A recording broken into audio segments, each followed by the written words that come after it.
Hola, buenos días, tardes o noches tengan todos. Mi nombre es Jonathan Albizu, estudiante de Ingeniería Electrónica del Politécnico Santiago Mariño. Y el día de hoy vengo a hablarles de distintos circuitos electrónicos, los cuales han sido asignados como una tarea para la materia de Electrónica 3, en el cual estaremos viendo el funcionamiento de los filtros pasivos, en los cuales hemos decidido hablar sobre los filtros pasa alta, pasa baja, rechaza banda y pasa banda. También estaremos hablando de distintos tipos de transistores como el BJT, el MOSFET y el JFET, configurados como conmutadores, y estaremos explicando cómo funcionan.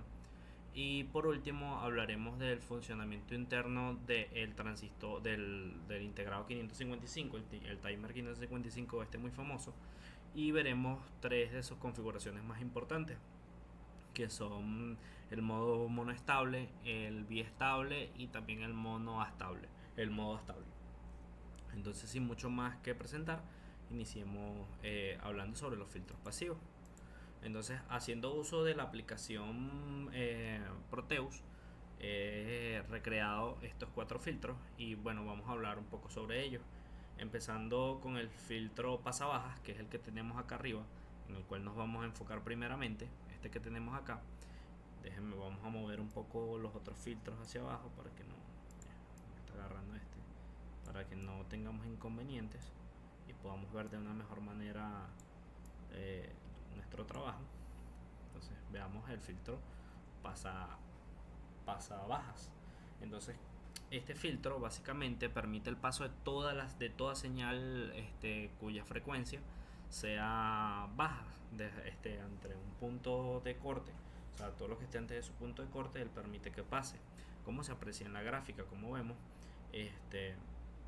todo lo que todas las frecuencias que son pequeñas, que van desde un hercio hasta en este caso los 100 hercios, están pasando sin ningún problema. Pero cuando empieza a cruzar este punto de corte, que es aproximadamente a los 3 decibelios, que es el 70% de la señal, ahí empieza a atenuarla hasta que llega a cierto punto donde atenúa por completo cualquier señal de una frecuencia inclusive inferior a un kilohercio. Entonces, ¿cómo funciona en la realidad este circuito? Bueno, es muy sencillo.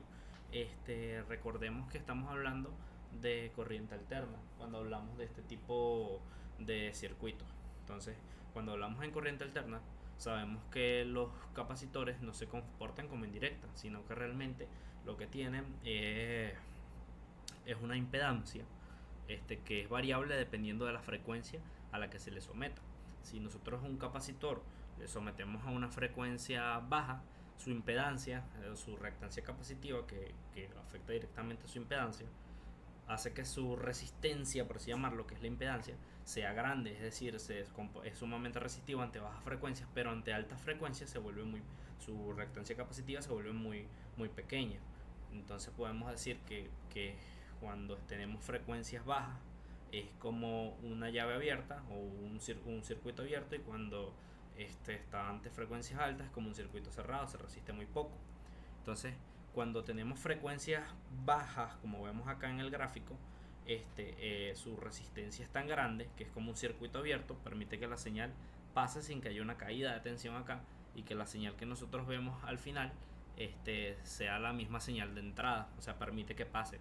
Pero cuando vamos elevando la frecuencia de esta señal, eh, él se comporta como un circuito cerrado, haciendo que la mayoría de esa tensión caiga y atenuando por ende el paso de esta tensión.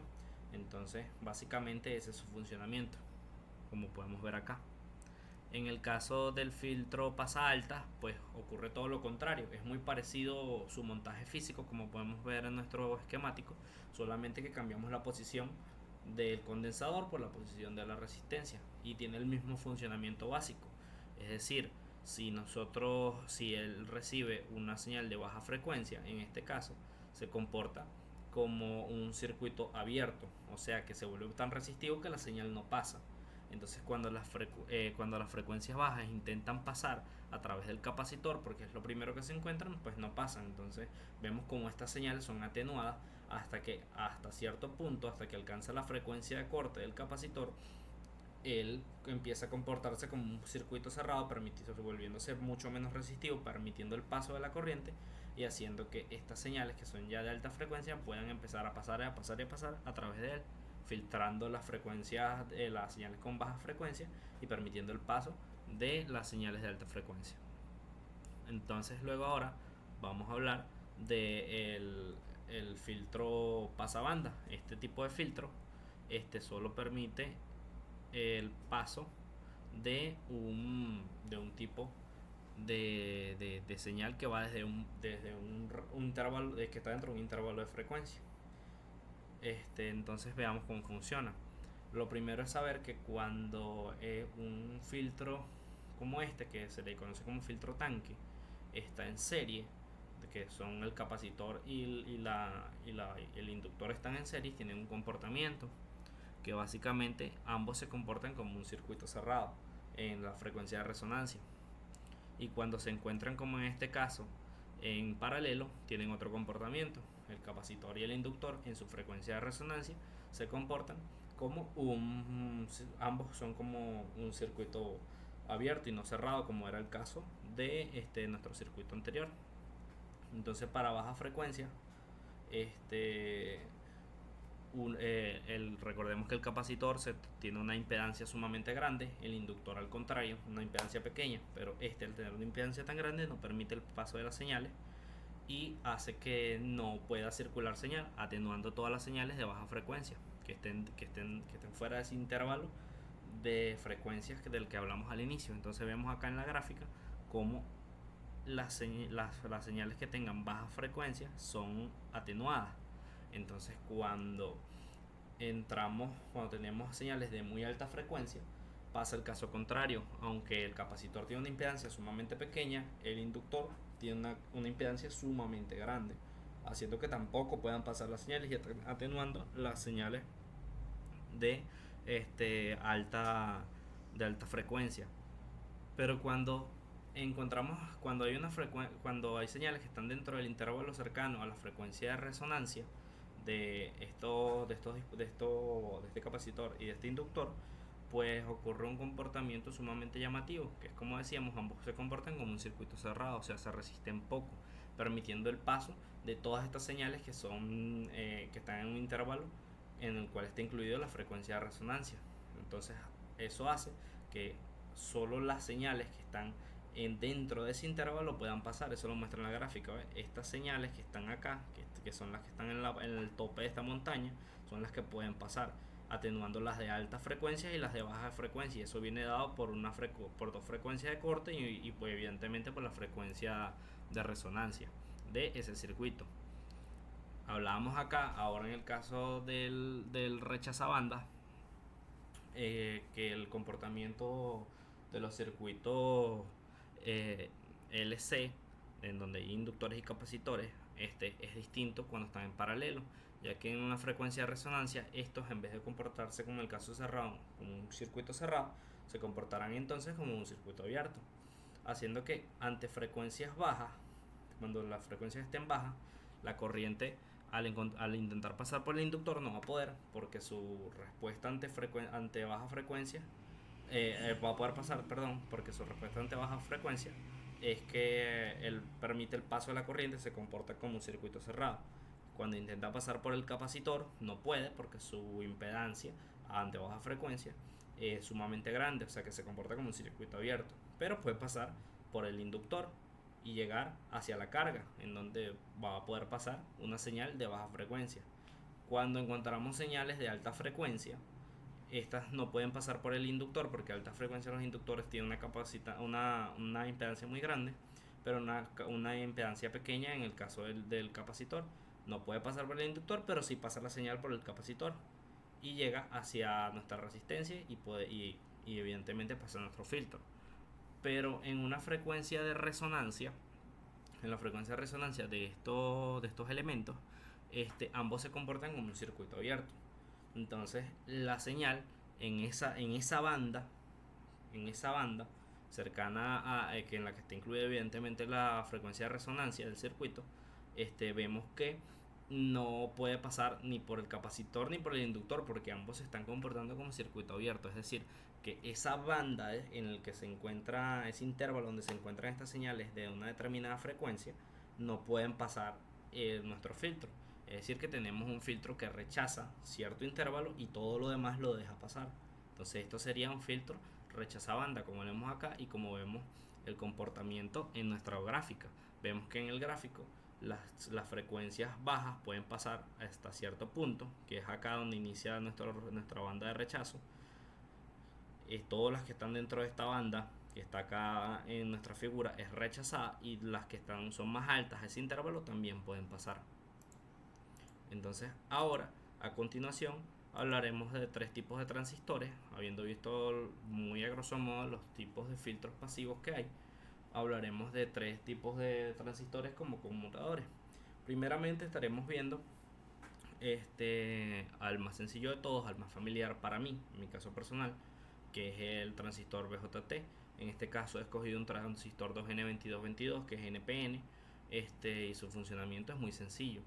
Recordemos que de cursos anteriores, de electrónica 1 me parece, cuando conocí por primera vez a los transistores, recordábamos que cuando hablamos de la conmutación, es decir, que él operaba o en corte o en saturación, ese cambio entre corte y saturación, obviando la etapa de amplificación, ocurría cuando nosotros energizábamos o no la base de nuestro transistor. Entonces básicamente, para usar el transistor como un conmutador, pues usamos este principio. Entonces si nosotros energizamos la base del transistor, él satura. Si nosotros no lo energizamos, entra en corte y no permite el pase de corriente. Entonces acá hemos colocado un LED, como puede apreciarse en nuestra simulación. Hemos colocado un LED para que cuando él esté en saturación pueda lógicamente venir la corriente desde la alimentación, pasando por su respectiva resistencia, pasa por el LED, atraviesa el transistor y llega a tierra energizando el LED. Mientras que si está en corte, la corriente podría venir a través de la resistencia a atravesar el LED, pero al no poder atravesar el transistor, pues evidentemente no energiza el LED, no pasa a través de la resistencia, o sea, la corriente no viene hasta acá porque ve esto como un circuito abierto. Entonces eso lo vemos acá cuando nosotros pulsamos o dejamos pulsado, vemos que él entra en saturación, porque hay corriente que satura la base, permite el pase entre colector y emisor, y la corriente puede pasar desde VCC hasta tierra, energizando nuestra carga. Aquí nosotros podemos tener un relé que controle un motor, podemos tener distintas cosas, pero básicamente así utilizamos a nuestro transistor BJT como un switch. En el siguiente caso vamos a ver un transistor MOSFET. El transistor MOSFET no funciona evidentemente igual que un transistor BJT. El transistor MOSFET internamente, cuando él tiene más tensión en el gate, o sea en la puerta, que en el source, que es la fuente, él crea una especie de camino entre el drenador y la fuente de electrones, por el cual puede pasar la corriente. Mientras la tensión en el gate sea menor que o igual a la tensión en la fuente, ese puente no se produce y no puede cruzar la corriente. Entonces aquí vemos cómo funciona. Como no está energizado, como vemos aquí el circuito está abierto, no hay tensión, no hay corriente, perdón. Bueno, tensión, porque técnicamente la impedancia de entrada de un transistor MOSFET es muy grande.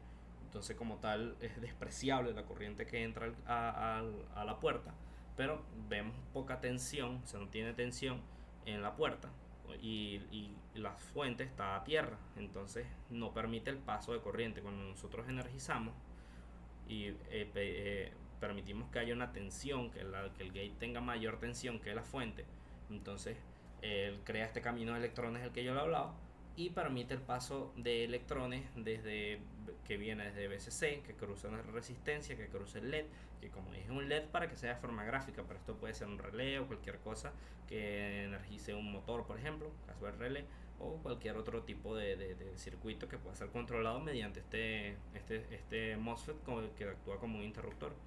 Cuando nosotros hacemos que él entre en saturación, haciendo que tenga mayor tensión en el gate que en la fuente, entonces pasa la corriente y permite que nuestro LED, como aquí vemos, se encienda. Cuando nosotros desenergizamos, vuelve a haber mayor tensión, por así decirlo, o igual tensión en la fuente que en el gate, y no permite el paso de corriente. Es un funcionamiento bastante sencillo, pero diferente en cierta medida al el BJT. Y este funcionamiento es algo parecido al del JFET, que como el que tenemos acá, pero es contrario, porque en el JFET funciona de la siguiente manera: tiene que haber mayor tensión, o escúchese bien, mayor tensión en la fuente que en la puerta para que él pueda pasar.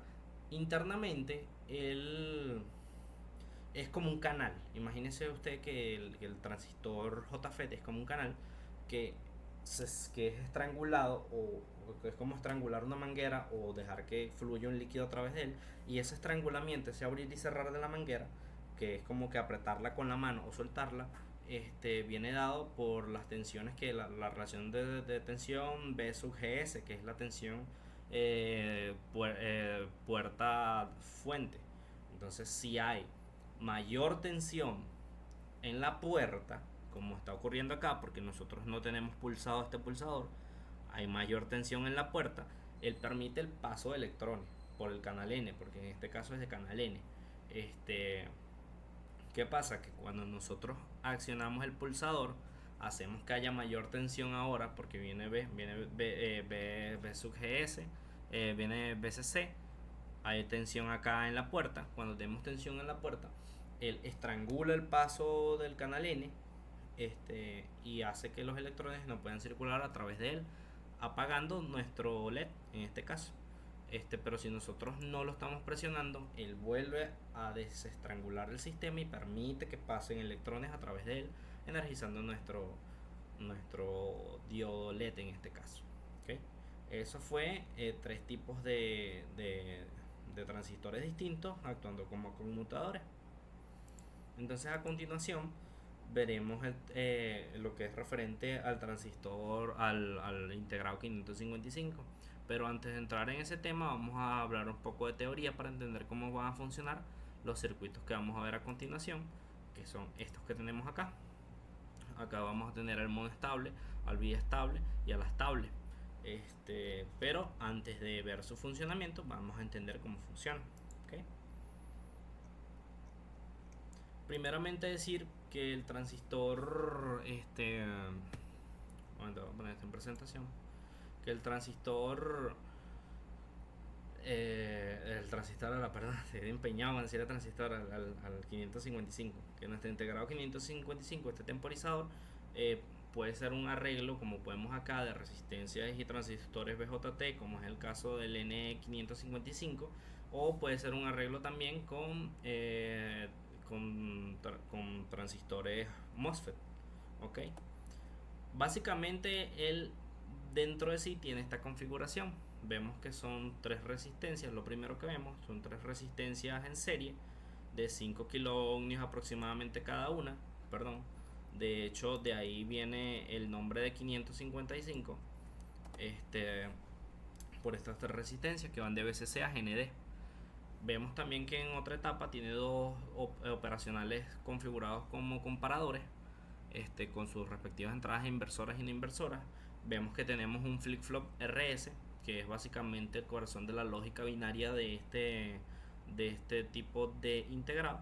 Vemos que tiene también acá un BJT y un inversor. Esto que está acá en el out es un inversor que él niega el Q negado de nuestro flip-flop. Ya veremos cómo funciona eso. En siguiente instancia, hablar también del flip-flop un poquito más en profundidad, entender que tiene 5 pines. Esencialmente, R y S son las entradas, Q es la salida, tenemos una salida adicional que es Q negada y un reset. ¿Cómo funciona esto? Las entradas que nosotros le demos en R y en S van a determinar el estado de Q, o sea, el estado de la salida. Dependiendo si tenemos dos ceros en R y S, tendremos un estado de no cambio. Si tenemos un 1 en la R y un 0 en la S, tenemos un reset. En la Q tendremos un 0 y evidentemente en Q negado tendremos un 1. Si nosotros tenemos un 1 en la S y un 0 en la R, tenemos un estado de set. Q será 1, Q negado será 0. y dos unos acá es un estado prohibido porque no sabemos qué respuesta nos puede dar el, el flip-flop. Y también tenemos un pin de reset. Este pin nos habla básicamente de cuando él está en 1, él permite la operación normal de nuestro flip-flop, y cuando está en 0, hace que la Q se haga 0, o sea, tenga salida 0, y evidentemente Q negado va a ser un 1. ¿Ok? Entonces, entender esto es primordial porque este es el corazón del 555, este flip-flop. Entonces, veamos ahora la configuración mono estable. Básicamente, esta configuración que tenemos acá del mono estable, que tiene un pulsador, que tiene el capacitor y evidentemente la salida con LED para que lo podamos ver con este tipo de conexión, es este que tenemos acá. Ya lo vamos a observar. Yo lo coloqué con 3 capacitores, con 3 LEDs. Veamos cómo funciona. Cuando yo lo pulso, él se enciende por un intervalo de tiempo que viene dado por un tau. El tau es una relación entre resistencia y capacitancia, y eso lo podemos cambiar o variando el valor de esta resistencia o variando el valor del capacitor. Fijémonos cuánto dura. Mire todo lo que dura. Yo lo pulso una vez y mire todo lo que dura encendido para apagarse. Si yo, por ejemplo, cambio el valor de este capacitor, o sea, lo hago más pequeño, el tau lógicamente va a ser mucho menor. Vamos a usar un tercio del valor de ese capacitor. Teníamos uno de 990, pongo uno de 330 y vemos cómo funciona. El tiempo en que duran encendidos los LEDs es mucho menor. Eso se viene regulado por ese tau, que es esa relación entre la resistencia y la capacitancia. Entonces veamos cómo funciona internamente esto. Cuando él está en mono estable, como el que vimos ahorita, en inicio no debería estar pulsado, no está nadie pulsando nada, ¿no? Entonces tenemos una salida en 0 acá, correcto.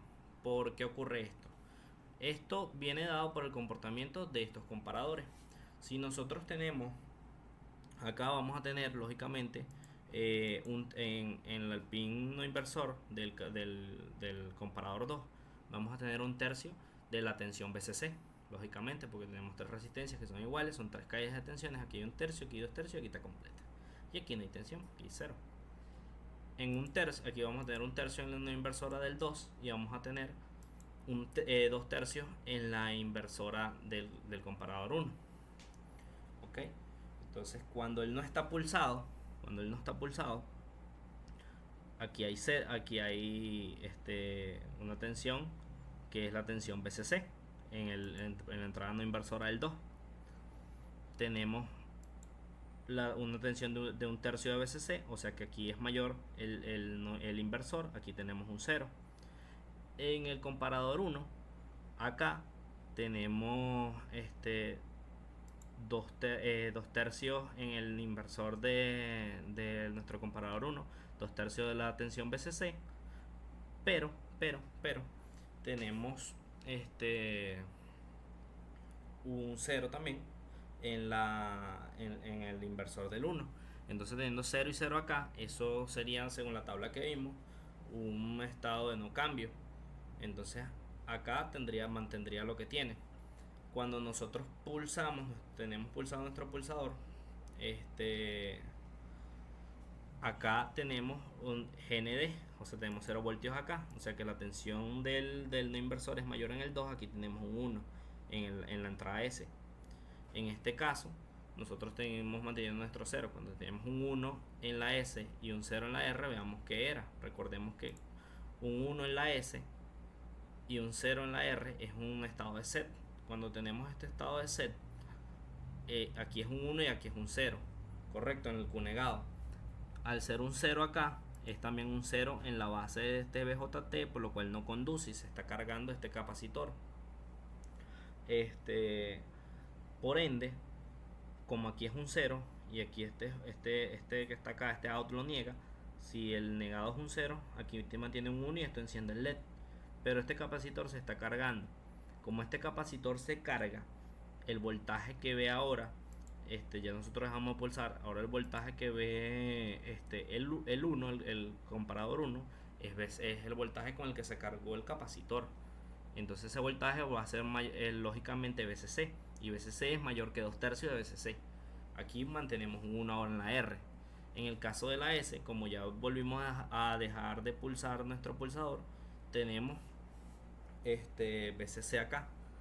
Entonces aquí tenemos un 0, tenemos un 1 en la R, un 0 en la S. Eso era un reset. Reset coloca un 0 en la Q, un 1 en la Q negado. Eso hace que este transistor BJT conduzca, por lo cual va a cortocircuitar los pines de este capacitor. Él se descarga. Aquí teníamos como era un reset, aquí teníamos un 1, eso negado es un 0 y aquí apaga. Entonces ese ciclo de monoestable enciende por un intervalo de tiempo y luego va a volver a apagarse hasta que nosotros volvamos a darle entrada por nuestro pulsador. Veámoslo ahora en nuestra simulación. Eso lo tenemos acá. Si yo inicio mi simulación y lo pulso, sucede eso. Él, por un intervalo de tiempo que viene controlado por el tau, se mantiene encendido. Yo dejo de pulsar y se va a apagar solo hasta que yo vuelva a hacer lo mismo, pero no se mantiene ni prendiéndose ni apagándose, ni se mantiene fija esa entrada. O sea, él va a tender a volver a apagarse de solo nuevamente. O sea, se mantiene encendido por un intervalo determinado de tiempo por ese tau. ¿Okay? Entonces ahora vamos a hablar del modo biestable. El biestable lo que hace es que él se enciende o se apaga, pero él memoriza ese estado lógico. Es decir, tú pulsas un pulsador, como lo vamos a ver acá. Si yo pulso, él se mantiene encendido hasta que yo, él se va a mantener encendido hasta que yo, aquí, él se mantiene apagado, ¿no? Yo pulso, él enciende, se mantiene encendido y va a ser así siempre hasta que yo lo vuelva a apagar con otro pulsador, con otra entrada. Y vamos a ver cómo funciona. Su funcionamiento es sumamente sencillo también. Aquí tenemos su diagrama esquemático. Veamos cómo funciona. Es bastante sencillo, como vamos a ver, y funciona de la siguiente manera. Cuando no está nada pulsado, lógicamente él tiene un 0 acá. Cuando yo doy mi primer pulsador, cuando pulso de acá abajo, yo coloco una tensión negativa acá, y entonces 0 va a ser menor que un tercio de VCC. Aquí me coloco un 1. Por su parte, acá el no inversor está a tierra, o sea, aquí siempre hay un 0 fijo y aquí hay un 1. Aquí hay 2 tercios de VCC. Entonces, como aquí aquí está en el negativo, aquí es un 0. Aquí era un 1, aquí es un 0.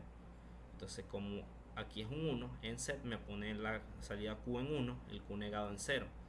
Eso hace que este capacitor, este BJT en este caso no hace nada, pero acá tenemos un 0. Ese 0 negado se convierte en 1 y prende nuestro LED. Caso contrario, cuando nosotros pulsamos, o sea, esto se va a mantener fijo, ¿ok? Hasta que nosotros pulsemos este pulsador de acá arriba, cuando nosotros lo pulsamos, eso va al reset de nuestro flip-flop. Entonces eso hace que cambie de un estado 1, porque está conectado cuando está normalmente abierto a 1.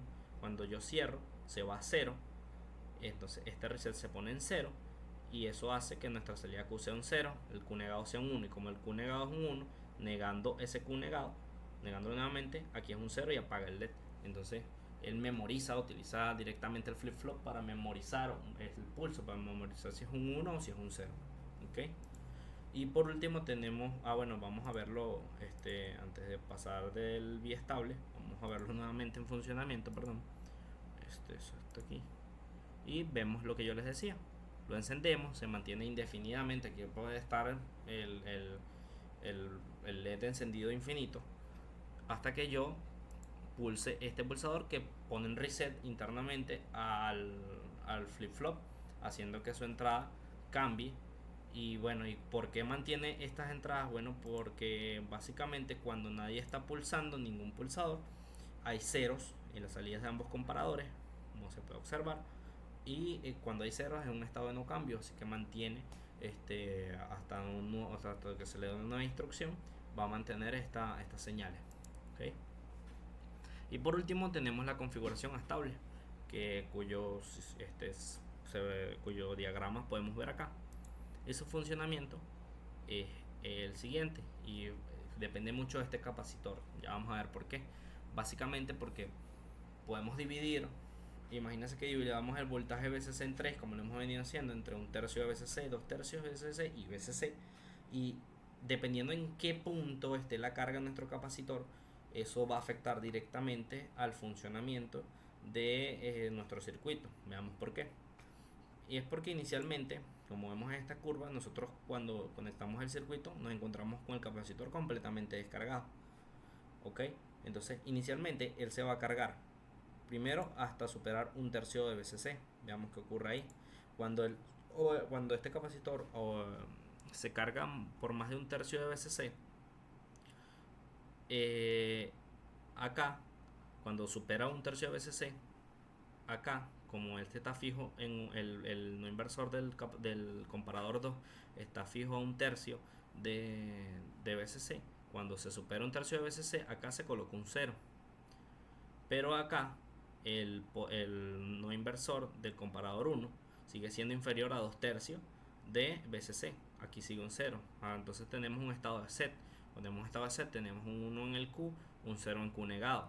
Como aquí hay un 0 en Q negado, entonces este BJT no conduce porque no tiene tensión en la base. Como acá hay un 0 en el Q negado, negado 0 es 1. O sea que enciende nuestro LED.